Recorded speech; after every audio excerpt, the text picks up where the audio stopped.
বিসমিল্লাহির রহমানির রহিম। আমি ঢাকা সিটি কর্পোরেশনকে ধন্যবাদ জানাই, আমার ধন্যবাদ বার্তা।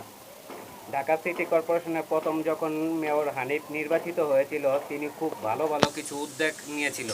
যেমন চোখে পড়ার মতো ঢাকা আজিমপুর কবরস্থান এত সুন্দর করে তিনি করা হয়েছে, মানুষ এটা কোনোদিনও ভুলবো না।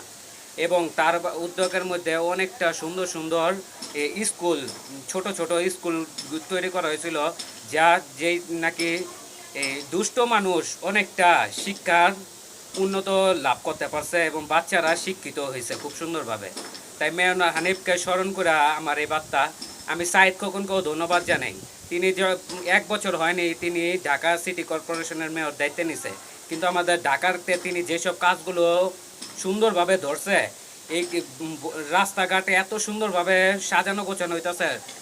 রাস্তাঘাটে যেসব জায়গাগুলো তো যানজটে ভরা ছিল, এই ফুটগুলো উঠে তিনি মানুষকে চলাফেরার জন্য এত সুন্দর করে জায়গা করে দিছে। তাই তাকে আমরা দোয়াও করি এবং যে যে ধর্মের আছে তাকে সবাই আশীর্বাদ করি এবং তিনি জানে এই কাজগুলো যেন সুন্দরভাবে করে যেতে পারে। যদি কোনো সহযোগিতা প্রয়োজন হয়, ঢাকার মানুষ আমরা সহযোগিতা করতে তাকে প্রস্তুত।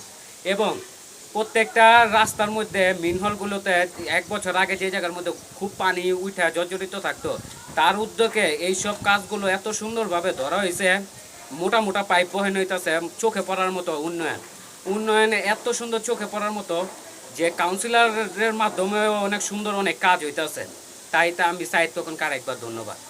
সাইদ খোকনের মাধ্যমে ঢাকা এবং দক্ষিণ ও এত সুন্দর হইতেছে যে আবার ছোট ছোট রাস্তাঘাট গাছগাছলি। আমি তাকে একটা পরামর্শ দেবো এতটুকুই ফাঁকে, যে প্রত্যেকটা রাস্তাঘাট যে জায়গাগুলোতে ফুটপাথ উঠে দেওয়া পরিষ্কার করা হয়েছে, মানুষ চলাচলের জন্য সুন্দর জায়গা করে দেওয়া হয়েছে, সেই সব জায়গাগুলিতে যেন বৃক্ষরোপণ করা হয়। বৃক্ষরোপণ করা হইলে এটা কিন্তু আমরা মেয়র হানিফের রেদা দেখেছি। মেয়র হানিফ এত গাছ লাগাইছে যা এই ঢাকার মধ্যে যতগুলো নাকি মেন রোডের উপরে মধ্যে যতগুলি গাছ আছে, এগুলো মেয়র হানিফের লাগানো গাছ। এই মানুষ আজকে ছেওয়া যতটা পেতেছে তার উদ্যোগে, তাকে ধন্যবাদ। মুরহমের এবং আমরা তার আত্মার মাফেরাত কামনা করি। এবং সাইদ খোকনকে আরও বলবো যে তিনি যেসব কাজগুলো উদ্যোগ হাতে নিছে, এগুলো যত তাড়াতাড়ি করে বর্ষার আগে যদি শেষ করে ফেলাইতে পারে, তাইলে ঢাকার মধ্যে আগামীতে জলবায়ু বা আর থাকবো না, পানি পানি জমা কোনোখানে থাকবো না, অনেকটা সুন্দর হইব। এবং ঢাকা যে এত সুন্দর হইব যে মানুষ এটা অনুভব করতে পারবো।